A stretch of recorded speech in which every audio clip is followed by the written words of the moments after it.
Welcome into the CHGO Blackhawks postgame podcast presented by DraftKings Sportsbook, America's top-rated sportsbook. Download the app and use promo code CHGO when you sign up. Thanks for joining us. Jay Zawaski with Mario Tirabassi here in our West Loop studios. Greg Boysen is at the United Center and will join us shortly after Luke Richardson speaks. A lot to get to in this one. Believe it or not, the first game of the Patrick Kane era begins with a 5-2 loss to the Dallas Stars, but 2 empty net goals. It wasn't that bad. We're going to get into the game. We're going to talk about the Max Domi trade, which is surely going to happen, I don't know, any moment now. I would imagine it will happen now. Maybe it'll happen in the morning. I don't know. Pretty soon. But it's happening soon. And we'll recap how things went for Patrick Kane in his New York Rangers debut. Make sure, before we get started, you smash that like button for us on the YouTube page. Make sure you are subscribed to the YouTube as well. If you're a traditional podcast listener, that's cool too. Make sure you are subscribed or following wherever you get your podcasts. And be sure to leave us a 5-star review. So I said the score, Hawks lose 5-2 to the Dallas Stars in a game where, look, you're looking at the leader of the Central Division, Dallas Stars, against a bottom feeder Blackhawks, and I kind of walk away from this game saying I'm a little bit impressed that the Hawks were able to hang in and keep this game somewhat competitive. And yeah, like when you look at the shots on goal and you look at the possession, it was way out of hand. But at no point in the game, at least to me, Mario, did it feel like the Hawks were just getting blitzed and they were just hanging on for dear life. It felt about as even as it possibly can for a team as good as the Stars and as bad as the Hawks to play together. And I was saying to you as we were walking out, they're going to fire Luke Richardson. He's too good of a coach. He gets too much out of his players, and he's ruining the tank. Yeah. I mean, to be tied at 2-2 going into the third period, the story for this team all season, for the most part, has been it's not for a lack of effort. No, never. And I think tonight it would have been real easy for the Blackhawks to go out there and get waxed like 6-0, and you would have been like, well, of course.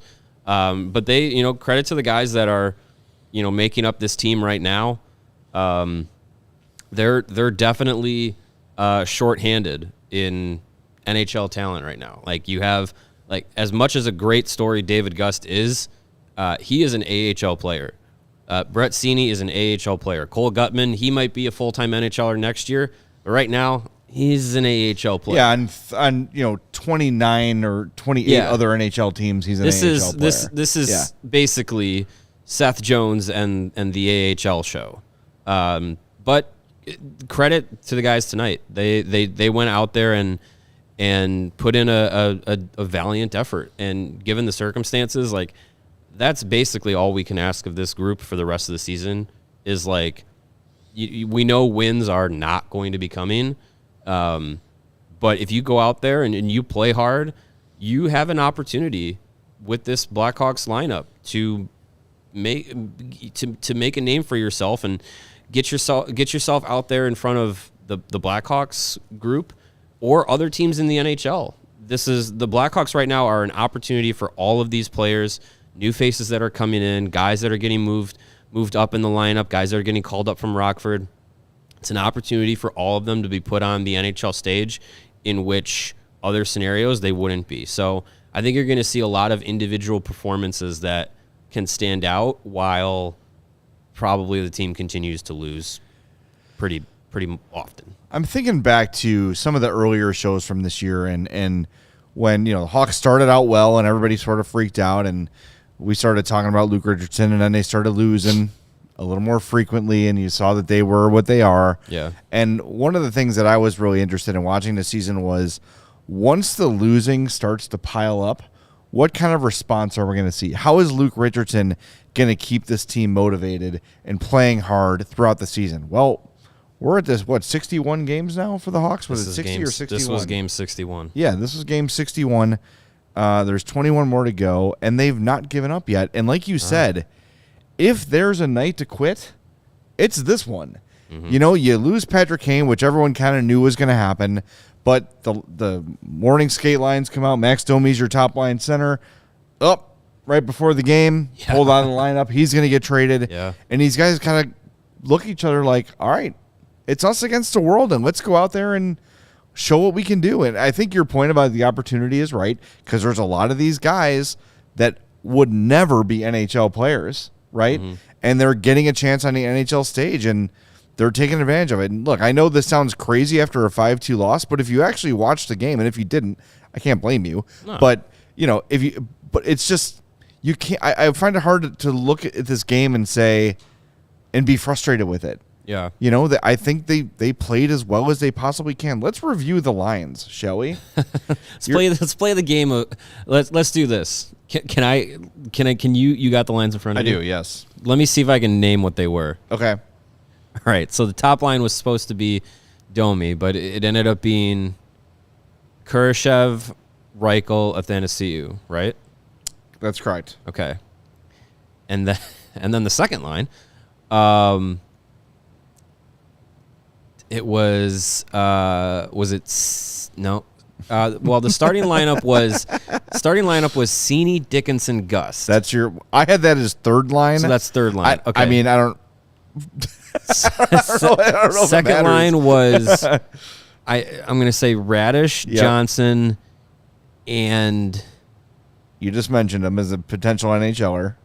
Guttman. Yeah. Okay. And then the fourth line was Joey Anderson, not Anders Bjork. Kachuk. Yep. And who was the center? Jujhar Khaira. And Khaira. Okay. And then the defensemen were Englund, Seth Jones. Yep. Tenorti Murphy. Yep. Caleb and Isaac, right? Yes. Oof. That is yeah. That is a tank lineup. We have a folder, and we've talked about this, and I actually made it.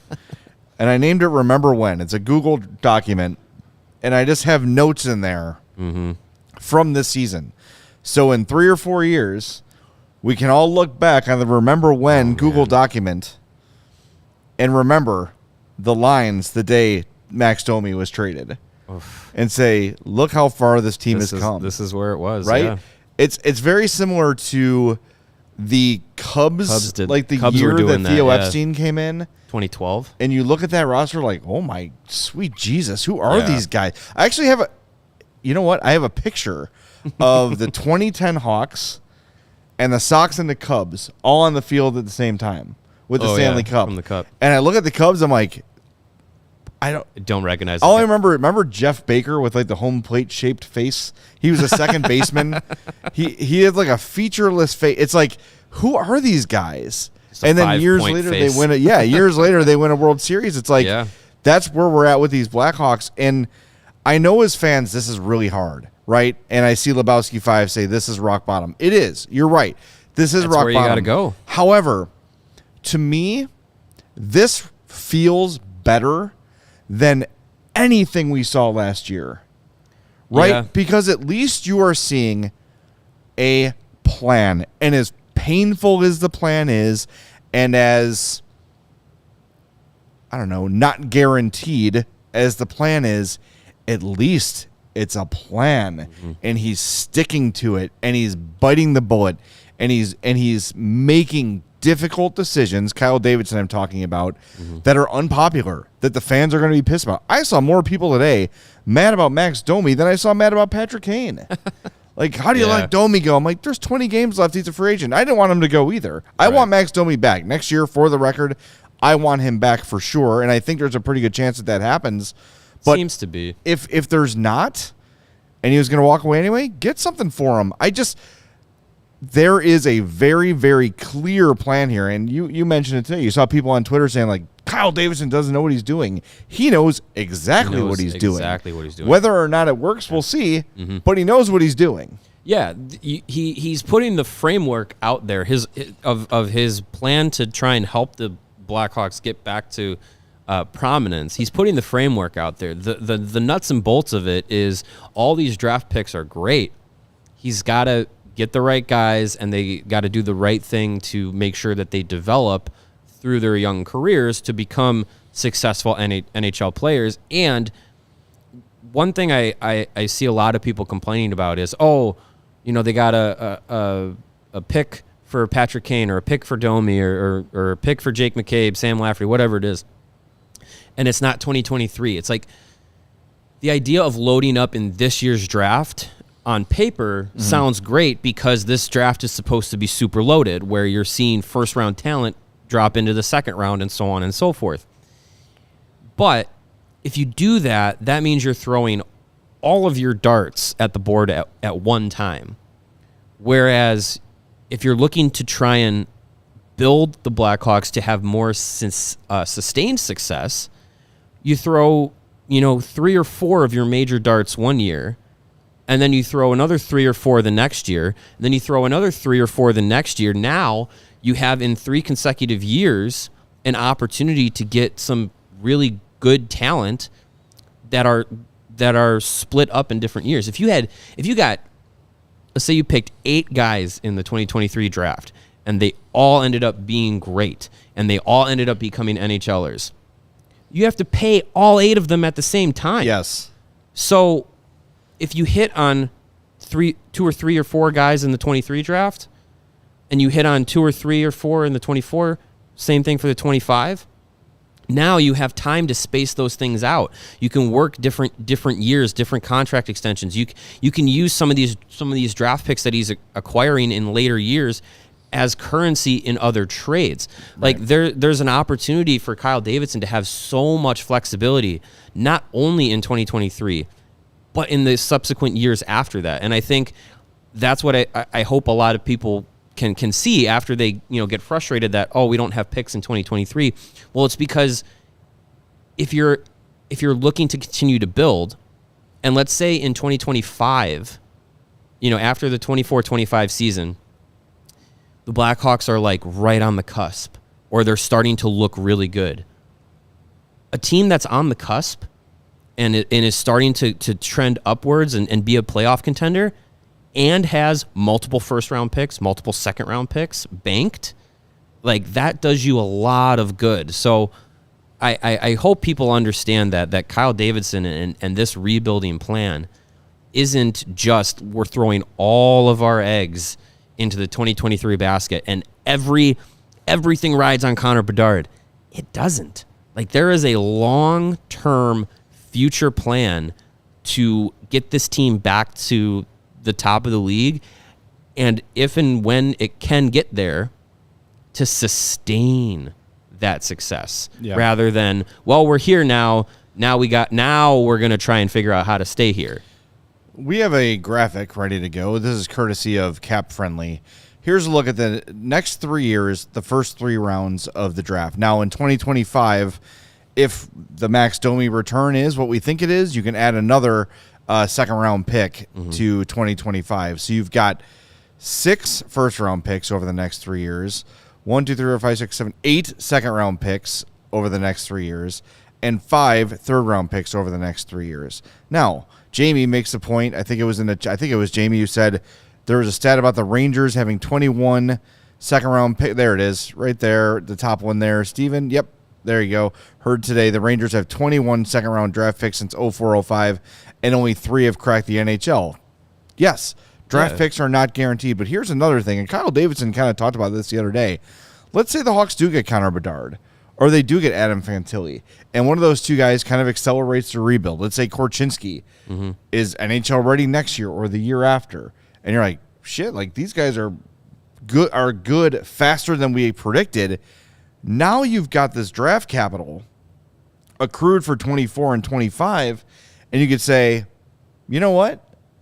Maybe it's time now to add the 2025 version of Timo Meier or Jacob Chikrin, that like 25, 26, 27-year-old guy whose team might not be able to afford his next contract or they're looking to rebuild or whatever, and you can use those assets as contenders have to upgrade your team. Like yesterday we looked and we're like, what is Ottawa doing? Why is Ottawa getting Jacob Chikrin? Well, they're over 500 now, and I know the East is stacked and Ottawa's not going to really do anything, but like all of a sudden Ottawa is 4 points out of a playoff spot. Yeah. Right? Like, so things can change very quickly. and you get a free agent, you make a trade, and all of a sudden you've got these draft picks that maybe arrived a little earlier than expected, or the lottery balls fell in your favor. Because guess what? The 2024 entry draft, the Hawks are probably going to have a lottery pick too. Likely.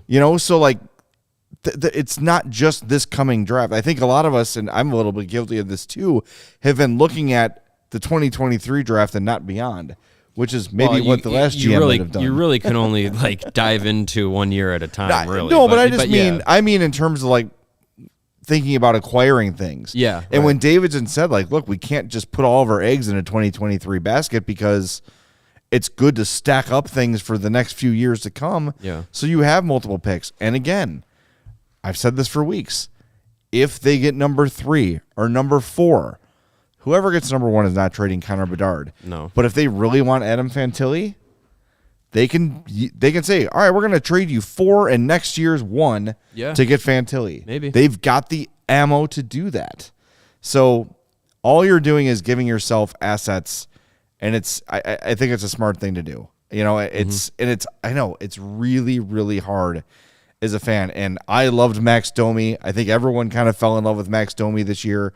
But if he's going to walk in July anyway, right, get something for him. There's no guarantee. As much as it sounds like the door is open for him to re-sign in the summer, there's no guarantee he does. So, you know, there's a reason to try and get what you can as far as future assets for guys like that. And I don't think Kyle Davidson's done. I think there's still an opportunity to trade Andreas Athanasiou. That might be the last piece. I don't know, unless someone comes out of the woodwork and says, we need a defenseman. Here's what we'll give you for Connor Murphy or something like that.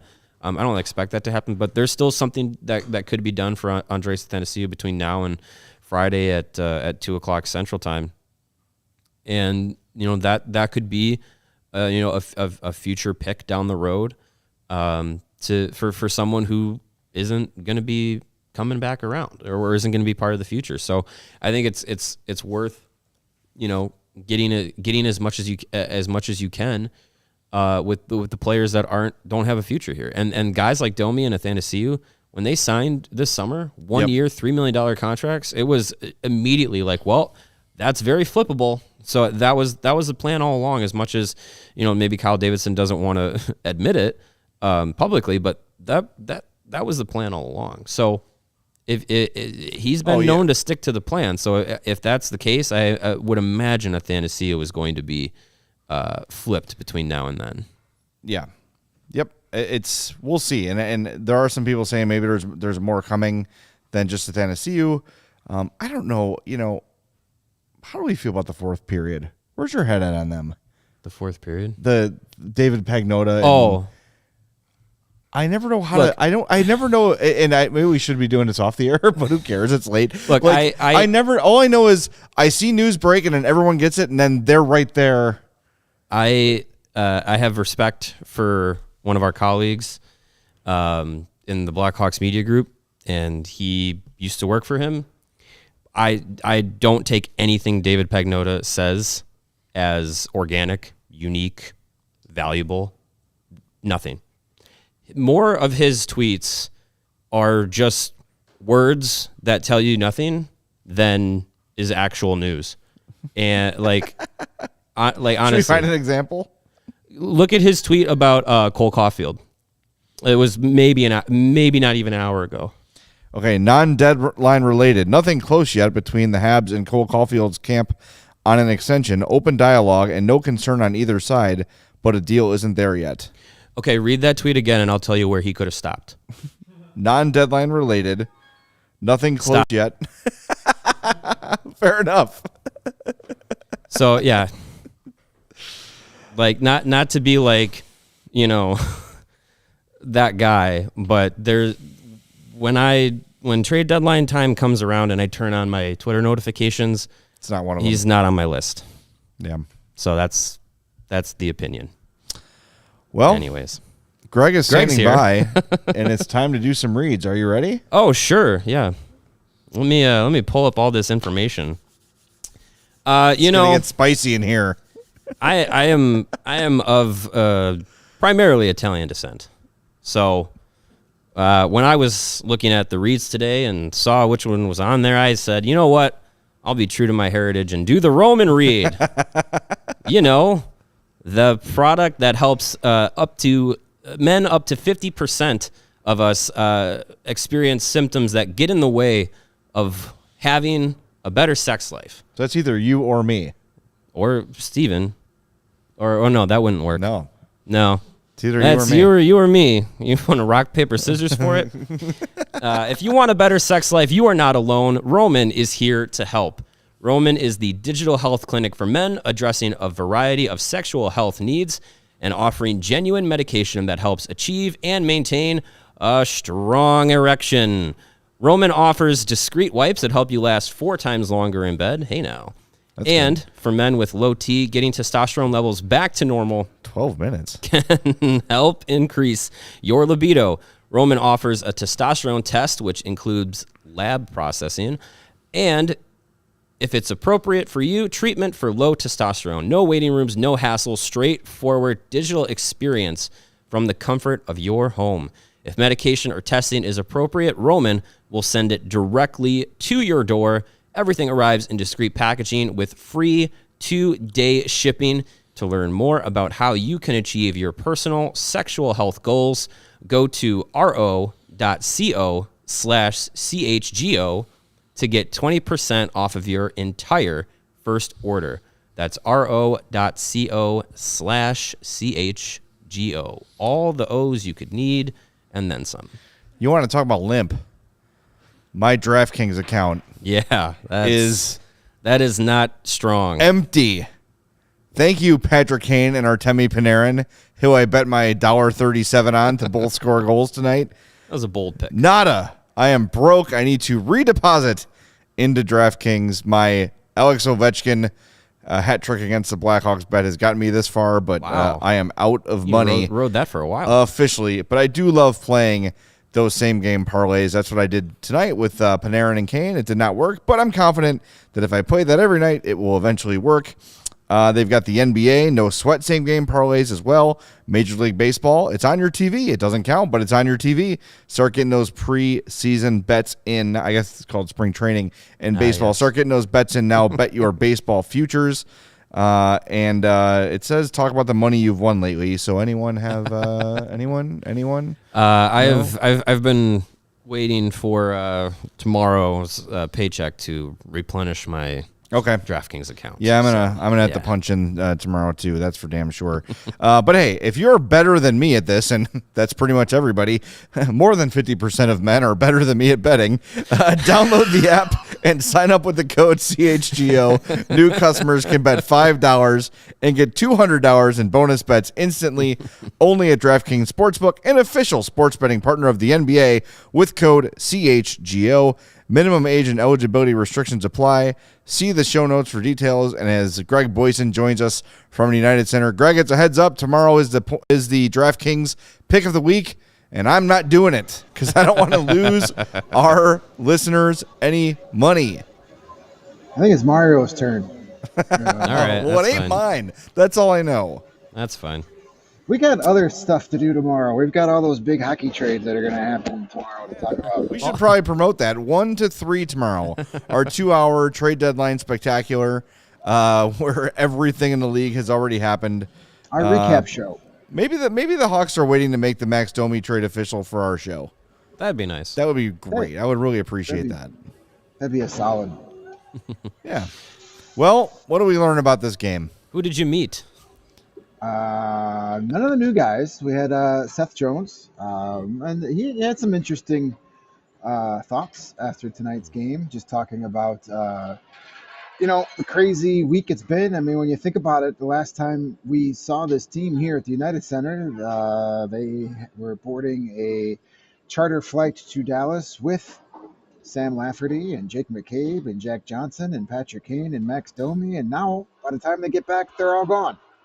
So it's got to be tough for these players. And Seth, mentioned the Jake McCabe, that he and Jake McCabe really good chemistry going, and it's going to be hard to kind of recapture that. But he did give a shout out to Ingy is Anders England's nickname. I learned that tonight. That's some important information. There's your Ingy? journalistic scoop. But he did credit him, saying he's a good skater and can throw his body around and is hard to play against. So maybe we get some chemistry between those two guys. But he also said he's going to, based on what's left the room in the last week, it's time for him to step up and become more of a leader. You know, Jonathan Taves is not there. Jake McCabe was a vocal leader. And you know, Patrick Kane was a leader more by example, but we've heard in recent times, you know, that he's not afraid to speak up in the locker room either. So kind of nice to hear Seth Jones, a guy that's going to be probably captain of this team at some point, you know, admit that he's got to step up and do more on the leadership end. What's interesting, I wonder if he feels a little more empowered now to do that, because of the absence of Kane, the absence of Taves. And that's something we've sort of talked about over the last few weeks, is like, when those guys are here, it is going to be difficult for any young or new generation of Blackhawks leadership to emerge. Even if it's not a young player, you walk into, like, here's a good example. Patrick Kane walked into the Rangers locker room today, and it's a guy who's traditionally the last guy off the ice, and he's like, Panarin's doing it. It's his team. It is not Patrick Kane's team anymore. And for the first time in his career, he's got to look and say, I'm just another guy here. I'm not. And yeah, he was, of course, the headliner, was a huge deal. The whole hockey world was watching, but it's not his team. And now that he's gone and Taves, for all intents and purposes, is gone, other guys now can sort of step up and elevate their leadership. And I'm looking forward to seeing that, because you're right. Seth Jones is not a real vocal guy. He's real soft-spoken, but you don't have to be flipping over tables and BioSteel coolers to get your point across. You just lead by example. And I'm glad to hear him say that. Now I want to see him apply it and really kind of become a leader for these up-and-coming young players that will be joining the team over the next year or two, because he ain't going nowhere. No, and, you know, it's a good point about that, and about, you know, the Kane and Taves out of the room. But, you know, in the blink of an eye, Seth Jones is now one of the longest tenured Blackhawks. He's been here longer than almost everybody at this point, and it's not even 2 full seasons. So A season and a half. Yeah, I mean, Connor Murphy's the longest guy. Yeah. But after that, it's, I mean, I have to look up the roster. I got a bug flying in my face. Murphy, Jones, Tyler Johnson. Tyler Johnson's his second year. So, Radish joined the team this time last year. Yeah. It's not many beyond a season and some change. I mean, Cole Guttman is one of the longest tenured Blackhawks at this point. All of 7 games. Yeah. In all my time here, let me tell you what it's like to be a Blackhawk, fellas. I'm Cole Guttman. Was Domi in the locker room? No. Yeah, he hasn't officially been traded. I'm just curious. I'm sure he was. They sent him home and told him don't even come tonight. He might have come back to hop on the flight with the Stars back to Dallas. Maybe. Possibility. Meet him at the airport. No, I didn't see Domi, and Luke Richardson was asked about that situation and just said, you know, hey, I was just told we're holding him out for management, you know, roster management reasons, and as far as he knows, the trade hasn't gone through yet. And then he was asked a follow-up question about you know, what has Max Domi meant to this team? And he's like, I'm not going to say that, because as of now, he's still on the Blackhawks, and I don't want to wax poetic about him and then have that trade fall through, and then I see him at breakfast tomorrow and I look stupid. So, boy, that guy was a real dick. Yeah. Whoops. I'm glad he's gone. So we've gotten into the show. How long are we in here? 29 minutes? We have not mentioned Lukas Reichel yet. No. And I thought, you know, when we tweeted out from the CHGO account the Lukas Reichel's back graphic, very little reaction. I don't know if it's just because there's so much more happening right now. Yeah. Or that people are kind of like, as our buddy Cody Del Mendo says, I'm ready to be hurt again and see Lukas Reichel sent down. There's no indication whether or not he's here for the long term. Luke Richardson before the game, he's like, oh, no. He was Matumboing people. Again. I'm not saying he's here for the long term again, because that bit him in the ass last time. What'd you think of his game tonight? Was there anything said post-game about Reichel's game? Yeah, he was asked about Reichel. This morning he said that he doesn't know how long he's going to be here, but the plan is for him to play in the playoffs in Rockford. That's been the plan all season. So he was good out there. Like, he didn't get a ton of offensive chances. He had that one really good chance in that late third period power play where he got free and had a one-on-one shot, but the other Matt Murray beat him with the right pad, got it out there, and was able to keep it out there. But I think what we saw tonight was something that we haven't really seen of Lukas Reichel, because his line was owned in the possession game. They spent almost all night in the defensive end, and that's why you don't see the big offensive numbers, the shot totals, even the shot attempts. But Lukas Reichel showed that he could play a very responsible defensive game at this level. He was very good defensively. He had a couple of blocked shots. He was taking away passing lanes. So that was encouraging to see that, hey, if there's a night where, and that's a line, him, Kurashev, and Athanasiou, if they're going to get stuck in that end, they're going to get stuck in that end. And we saw that quite a bit tonight. But he held his own and held his own against some top talent from Dallas. So that was encouraging. Yeah, we would have loved to see him have another 3-point night or have a great goal, but it just, those opportunities weren't there, and it will not by his design, not by his fault either. But he looked like a guy that can hold his own defensively, and that's encouraging because that's going to keep him playing big minutes at this level if he can play a 200-foot game. And we're always worried about his offensive game, but that defensive game needs to come up to this level too if he's really going to succeed here. Yeah. I did like one more quick note about Reichel. Yeah. Before I forget, before everybody freaks out tomorrow morning, I was just gonna say. if a player is eligible for the Calder Cup playoffs in the American Hockey League, you have to be on the AHL roster at the NHL trade deadline. So tomorrow, or maybe even later tonight, maybe it's already happened, Lukas Reichel is going to get sent back down to the Rockford IceHogs. Don't freak out. It's just a paper transaction. So is Brent Seney, Isaac Phillips most likely, maybe Ian Mitchell, David Gus. That's why David Gus was put on waivers the other day, so they can make that transaction. Cole Guttman. All those guys are going to be sent back to Rockford. They're not actually going to go there. And then after the trade deadline passes, they can get recalled to the Blackhawks. That's just so they're eligible. So when you see that transaction come through, don't come to my Twitter. Don't go to any of our Twitters and go, oh, fire Kyle Davidson. What's he doing? No, it has to happen so these guys can play in the Calder Cup playoffs. And that's the biggest goal for that group, is to have a long playoff run, because that experience is going to pay off in the long run. Yeah, most of tonight's lineup will be similar to what we see on Saturday. Yeah, and I think a guy like newcomer Anders England. Bjork / Joey Anderson, Andreas depending on what scoreboard you're looking at. He's been playing in the AHL almost all season, so I would expect him to remain an AHL player until Saturday. I would think he's going to be a play here for the Blackhawks, but they'll keep him on that AHL status through the deadline, so he could play for Rockford in the playoffs too if they want another veteran body down there.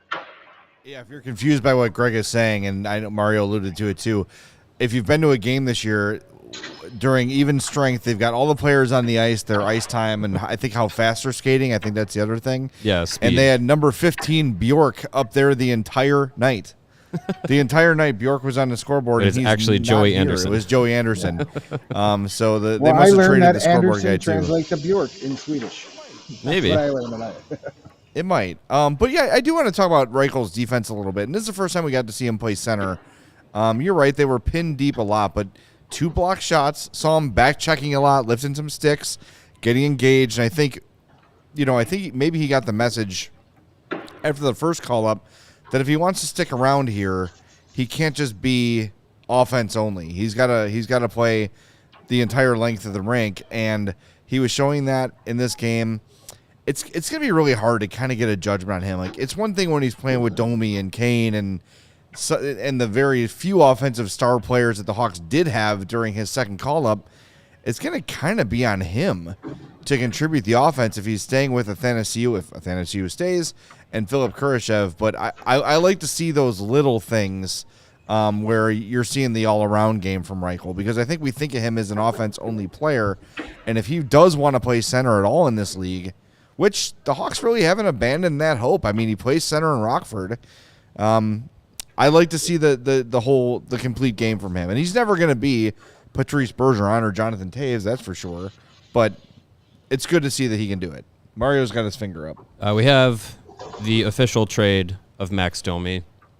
It is Max Domi and Dylan Wells headed to the Dallas Stars in exchange for Anton Hudobin and a 2025 second-round pick. There you go. There you go. Official. Just in time to catch the charter flight out of Chicago with the Stars. Yeah, I truly wonder if he actually is taking the flight back to Dallas. I am told by a source that he did not. He did not travel back with the Stars. Interesting. Well, I wish it's an that would have opportunity. happened earlier, just for the fun. Because how often do you get to go talk to a guy in the home locker room after morning skate, and then he literally walks over to the visiting locker room to play the game? That would have been absolutely cool. amazing. That would have been awesome. If you're gonna do it, make it fun for those of us who have to watch this stuff. So, or they could have done a WWE style and traded him like midway through the game, and he takes a face off and then just turns around and whacks Lukas Reichel over the head with his stick and rips off his Hawks jersey. He's got a Stars jersey, and Jim Ross can show up out of nowhere and go, "My God, he's broken him in half. That man has a family." Domi has turned his back on the Blackhawks. Yeah, well, it's what he was brought in here for. Now, do you think that return is what it is? A second round pick, we all said, hey, the second round pick, we'll take it. I don't think we said we wanted it 2 years from now, but it is what it is. There's a lot of people. We say it doesn't happen very often where a guy gets traded in season then returns to that team, but if anybody's going to do it in the NHL this year, I think it's Domi and the Blackhawks. I really think there's a fit here. That might have been part of the thing, like, hey, we're going to take care of you here, and then and listen, he knows the cap situation being here all season. He knows that Blackhawks got to spend over $20 million to get to the cap floor. He probably knows that, hey, they'll be able to offer me an extra year and an extra $1 million per year than any other team out there, and I get to be top line center opening night. I mean, that's a great opportunity for him. So I would not be surprised to see Max Domi back here for training camp in the fall. Some people asking, what is Anton Hudobin going to do for the Hawks? He's going to go to Rockford. And if Stalock's groin falls off, if Mrazek's groin falls off and Stalock gets banged up again, you'll see Hudobin up here on the roster. So Soderblom and Stauber and all those guys can stay in Rockford and play down there. That's the plan. And he is a free agent this summer, so you don't need to worry about him long term. It's just helping the Stars fit Domi's. It's essentially salary retention. It's the same principle. Like, take this salary back instead of retaining half of Domi's salary. Yeah, Domi and Wells cover Hudobin, and then you get the second round pick. Yeah. So I mean, Hudobin would have been a nice guy to have in Rockford to start the season, so Soderblom and Stauber didn't have to come up here. Yeah. I mean, granted, they both played well when they were here, but the goal for those guys was to play big-time minutes in the AHL, especially for Soderblom. So if there's another goaltending injury, and based on what we've seen so far this year, not to be a jinx or to be a Debbie Downer, I think it's more of when there's another goalie injury, not if. Then you can bring Hudobin up, and you don't have to sacrifice the development of your two youngsters in the AHL. Yeah. Got a question in the chat from Nicholas who says, is there a single trade so far that we can say Davidson clearly won? Well, I would say the Alex Nylander for Sam Lafferty trade he clearly won. But when you're trading draft picks, it's really hard to say that. I mean, he's not really bringing back NHL players. And then Skip says, it looks like KD got hosed again. you got a second-round pick for a guy who's got 20 games left this season. You got a first-round pick for Jake McCabe, a second for Sam Lafferty. Like, I don't know.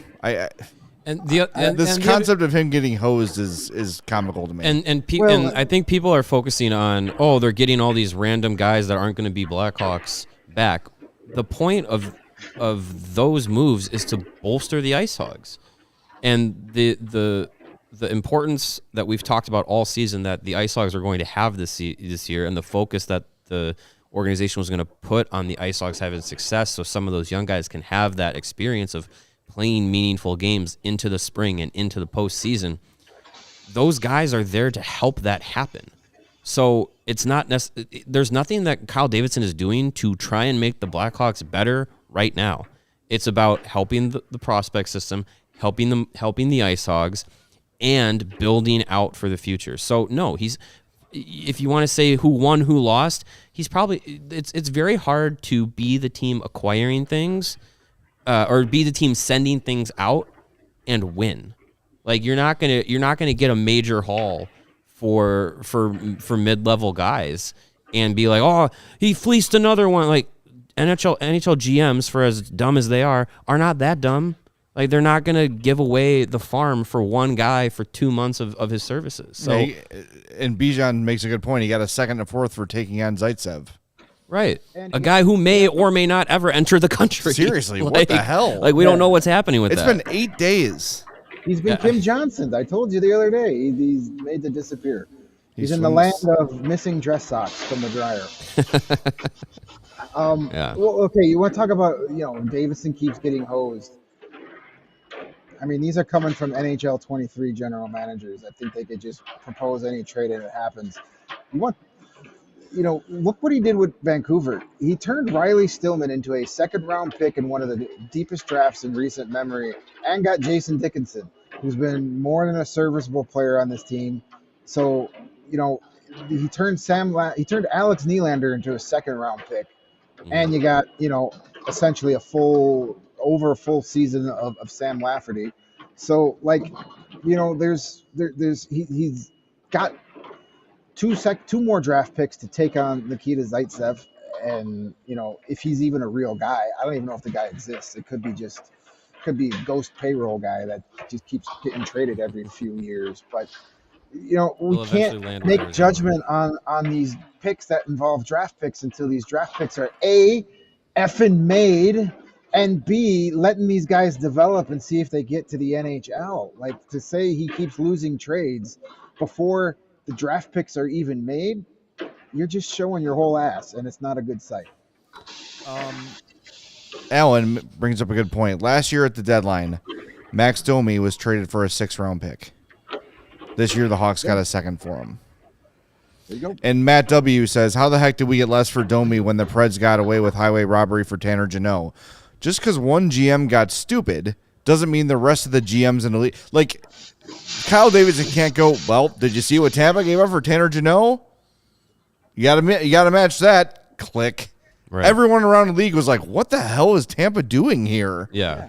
Mortgaging their future for Tanner effing Jeannot? Just because one team doesn't give a rat's ass about making a single draft pick over the next 4 years doesn't mean every GM is going to do that. Or any other. Yeah.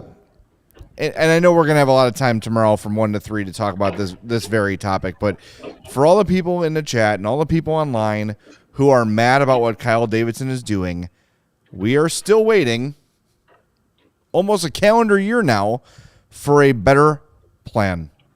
Tell us what he should be doing instead that is going to result in Stanley Cups, not being the new Nashville Predators, not being a team that sneaks into the playoffs who are now year. Selling off everything. Right. Not the team that's like, look at us, we keep making the playoffs and never winning the cup. Don't forget, the point of the operation, the point of being a hockey team is to win the Stanley Cup, not to sneak into the playoffs every year and sell tickets and playoff gate. No, you should have a higher expectation for your original 6 franchise. They should be trying to win the Stanley Cup. And because of what the last regime did to this team with the Brent Seabrook extension, with the bad contracts that led to the the dispatching of your better young players to selling off Artemi Panarin for Brandon Saad. It goes on and on and on.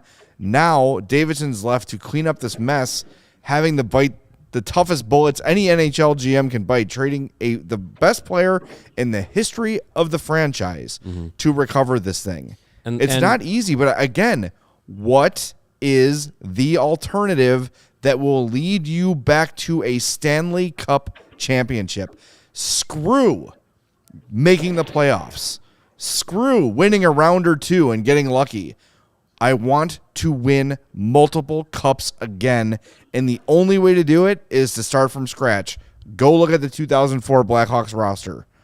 This is how you do it, right? You have to start from scratch, and they're off to a really good start prospect-wise, and whoever they get in this draft, be it Bedard, Fantilli, Leo Carlson, whoever it might be, that player will automatically be their number one prospect. And then everybody else they draft for the next 3 years are going to fall into place. And it's only 12 forwards and 6 defense. And they've got nothing but money to fill in the blanks. And Davidson is doing it in a way that puts his name on everything.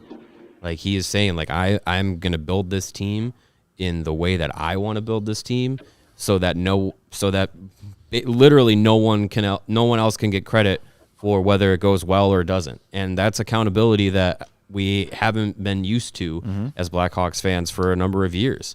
And so being able to have a roster that is not including Patrick Kane, not including Jonathan Toews, and having all of the guys that he brought in as trade acquisitions or free agents or draft picks, like that is going to be, he's going to be the guy that either gets the praise or the blame for however this process goes. So, you have to commend him for that, and you also fairly can put the pressure on him for it. Yep. And that's I think that is something that it at least makes things a little bit clearer, even though there are 5 or 6 assistant GMs. His name is on everything, so it's going to be up to him. And I think to your point, like, you don't want to be the team that lands in the middle every year, because there's no future there. Okay, I need to address something. I keep getting asked about Alex Turcotte as a Hawks target. I heard it when I got to the game. I've heard it 4 times since we got here. From what I understand, Alex Turcotte is not a target of the Blackhawks. That is according to a team source. They might be telling me that to throw us off the scent, which is something that sources will do from time to time to protect themselves, to protect the potential trade. All I know is I have been told no. Also, what do they have left to give up to get an Alex Turcotte back? I understand, yeah, but they're not giving away these draft picks that they just got.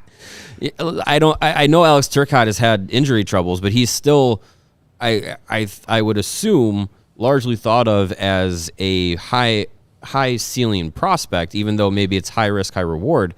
I just don't see what they would have to give up to get him, and I don't know what the Kings would want to give him up to the Blackhawks. So maybe he's out there just in the trade world in general. I don't know where this is coming from. But I don't think this is a Blackhawks I've not thing. seen it before tonight, and all of a sudden tonight I'm seeing it multiple times, and from what I understand, the answer is no. So I don't think, as you said, who's left? But Turcotte, I mean, I know there was reports that the Kings were kicking the tires on Jake McCabe. Maybe he could have been something in a potential deal there, but the Kings aren't going to give us Alex Turcotte for Andreas Anthony. It's just not going to happen. They already had him. Yeah, as disappointing as Turcotte's been so far, he's still, 20, 21? Like, I don't know.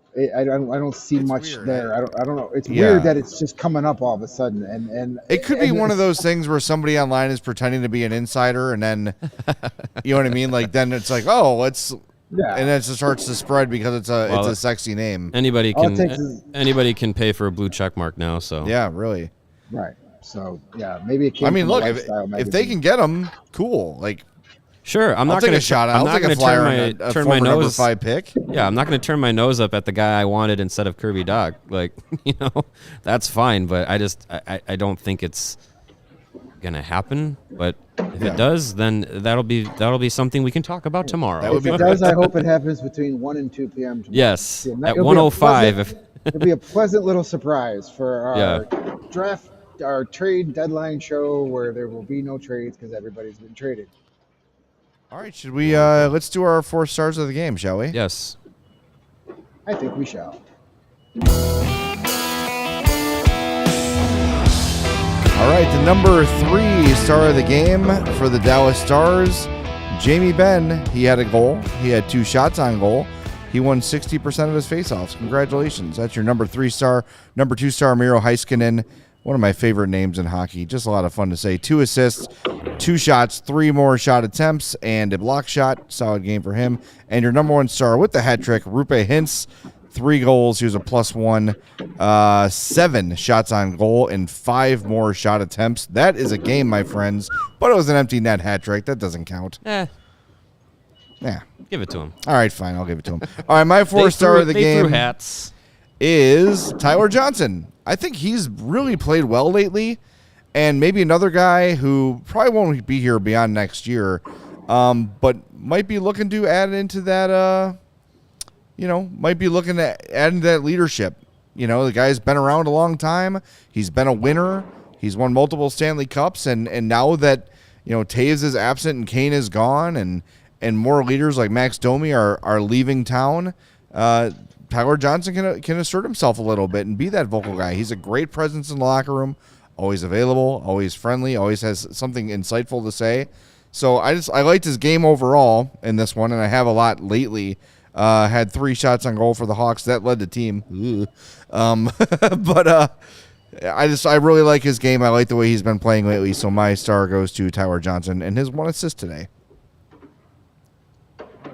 I am going to go with Cole Guttman, future Hall of Famer Cole Guttman. If you took part of our diehard chat last night, I predicted Cole Guttman was going to score a hat trick tonight. And for a couple minutes there, I was like, hey, it's first period. He's got a goal. This might happen. And then reality set in. But he had one of the 2 goals. It was a real nice play set up by Tyler Johnson.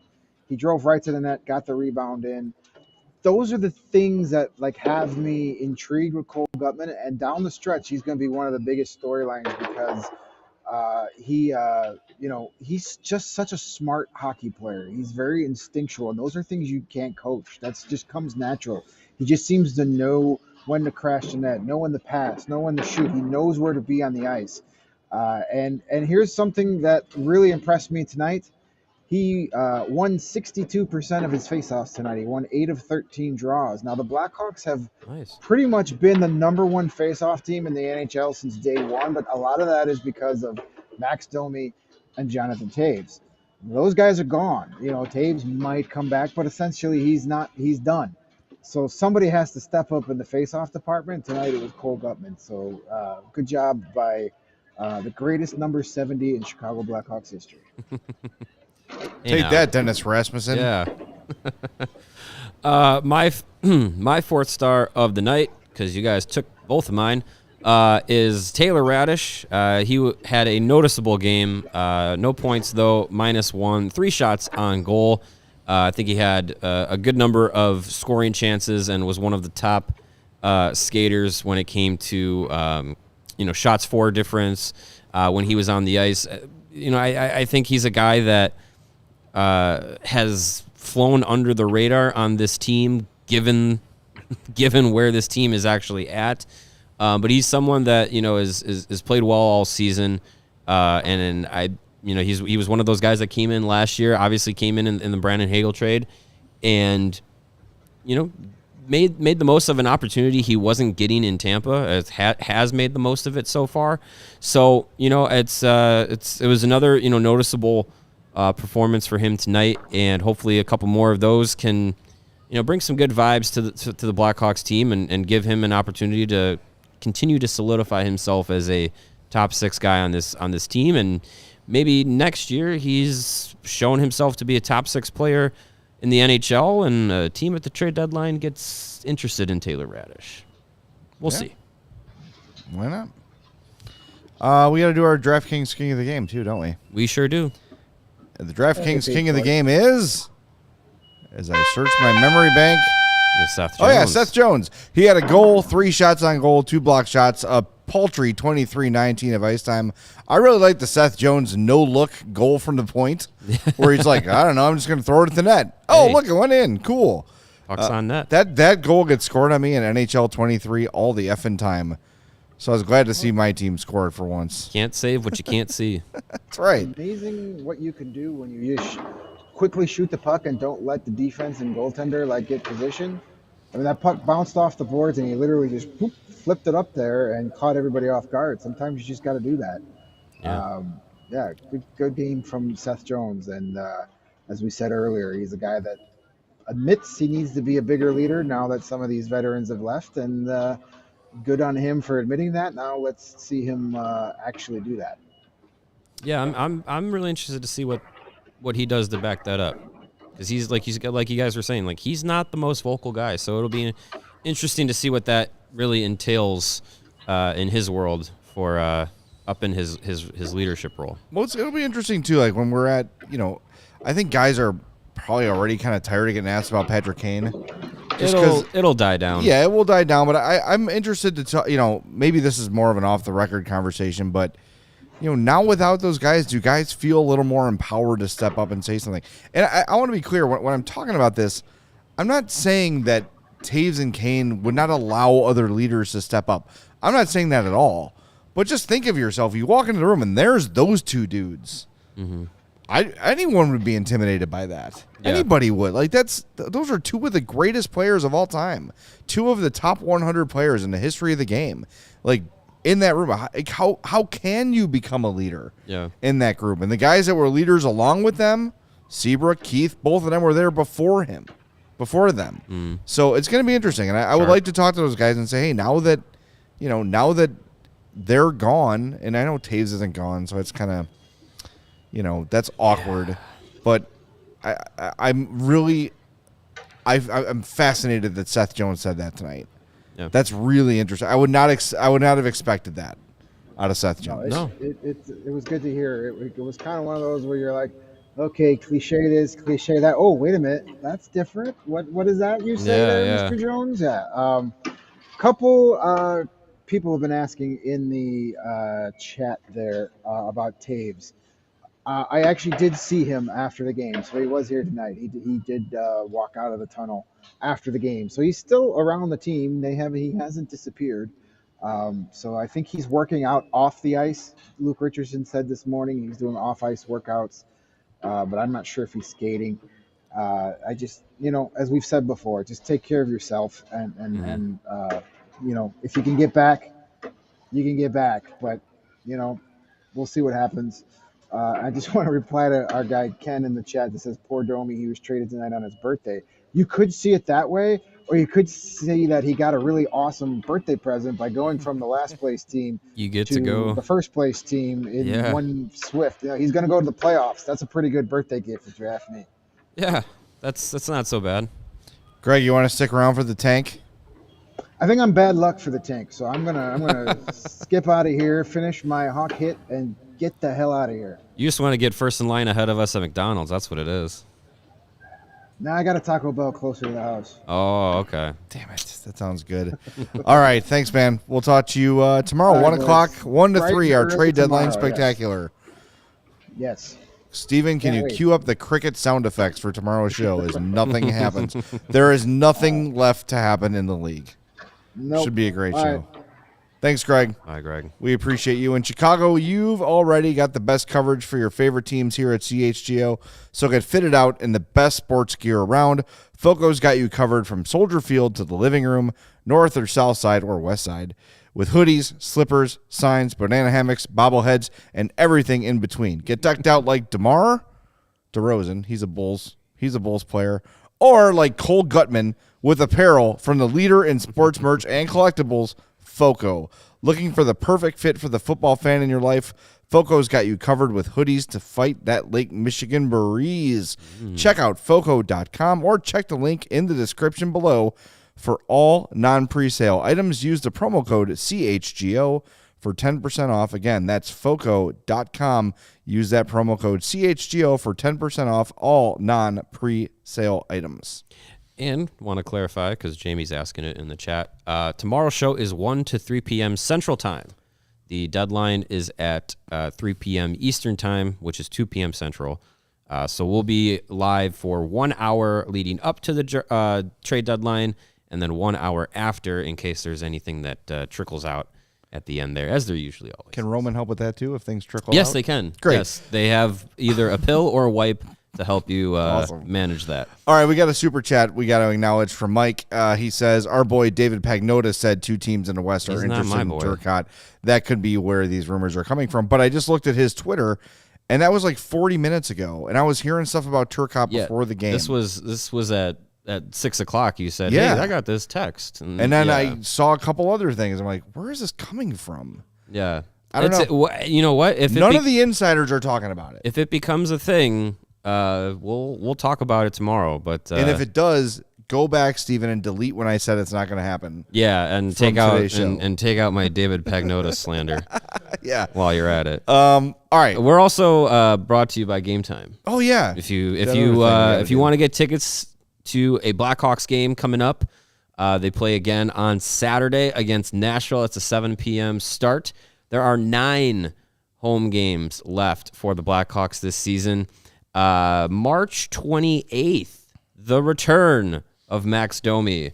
The Dallas Stars will be back in town on March 28th, and as memory serves it, with the trade partners, that is the only returning Blackhawk that has been traded from this year's roster So far. that is coming back to the United Center before the end of the season. If you are paying attention, Monday, Ottawa Senators and Alex DeBrincat will be in town. That is his return to the United Center.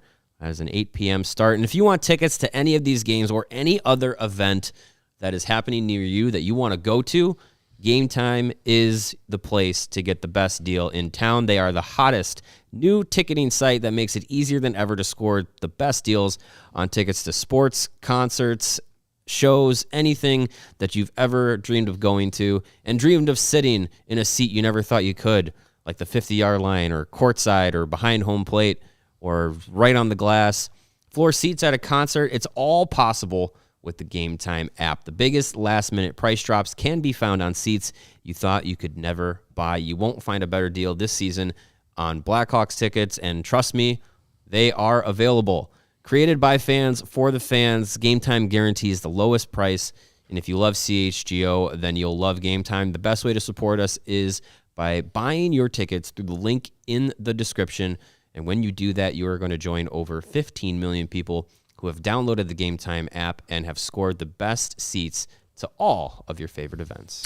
All right, it has come time to update the tank standings. We've got 81 likes. Let's get to 85 for an extra spin. That's easy. We can do that. Do we have any 85? bank Come on. spins? If we get to 100, we'll do No, we we'll don't. do 2 more. All right, let's go. All right, tank standings. Here we go.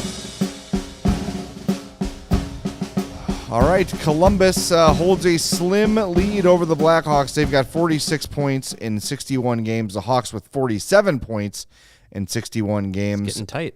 Anaheim and San Jose, both with 48 points, and the Coyotes running away with things, 51 points for them. At last check, what are the Sharks doing? They are getting... Ooh, They blew a 2-1 lead, and it's now 4-2 for the Blues. yikes. Okay, well, there's that one. It's tough. All right, how we doing on our likes? We got 93. All right, Columbus plays tomorrow against Seattle. Coyotes play against Carolina. Ducks play Montreal. all right. That could work. Some tank implications to pay attention to tomorrow. Definitely. All right, let's do the first spin as we wait for the next 4 likes to roll in so we can get that second bonus spin. So we got We got 2. 2 so far. Ugh. Oh, dear God. St. Louis, San Jose, Ooh. Columbus, Chicago. Go No. away. Delete. All right, do it again. That Come on sucked. now. Be better. Come on now, Tankathon. Vancouver, Anaheim, Columbus, Chicago. No! Almost as bad. Stop it. Did we? All right, we'll get it. We're at 99. We We'll did. do it. We'll say we got to 100. I'm feeling generous. We'll get to it by the end of the show. Give us a few minutes. All right, one more. Come on. Come on. Bonus spin. There it is. Let's go. Bonus spin. For real. Oh, man. Oh, no. It's like stalling. It's stalling out on us. Okay. All right, well, that's fine. San second. Jose, Chicago, Second. Columbus, Anaheim. I was listening to right. NHL XM radio today. Ooh, not good. And Yeah, they were talking about how San Jose should get the number 1 pick because they're not losing on purpose. They're just losing because they suck. That's not how it works. No. Okay. Yeah, that's NHL Network. Their TV programming and their radio programming. And I hate to do this. I'm doing this again, but I hate to do this. What does it provide? nothing. I feel like it doesn't provide me anything that I'm like, I'm glad I didn't miss that. Didn't they use your tweet the other day? Didn't they use your tweet the other day? They did. All right, well, I wouldn't want to miss that, Mario. Just go to my Twitter. You find it that way. But it's just there's not a lot of insight. It's almost like well, this is a really dumb statement, but it's almost like the league runs the network. It does, but like there's no insight. Yeah. Like, there's no trade breakers. It's all this.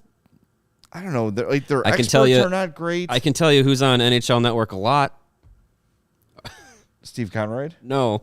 Who? Our friend who we just talked about. David Pagnotta? Yeah. Yeah. Anyways. Anyways. I just think that it's a missed opportunity for the NFL Network has great shows. MLB Network, there's great stuff that happens on there. NHL Network, I don't know. It just seems like I don't miss anything by not watching it frequently. Yeah, I agree. And I have it on all the time this time of year. I'm like, no one's going to break anything here. By the way, one final chat thing here from PW. What do you think of Fantilli? I was telling my boys I smell a Ryan Leaf bust situation. Adam Fantilli has 50 points in 29 games for Michigan. I don't think you need to worry about that. No, I'll need to double check my information here. It's public. It's not insider. But he, I believe, is scoring at the highest rate that an 18-year-old has in the NCAA, besides Jack Eichel. So I think that's something that you can put some weight on.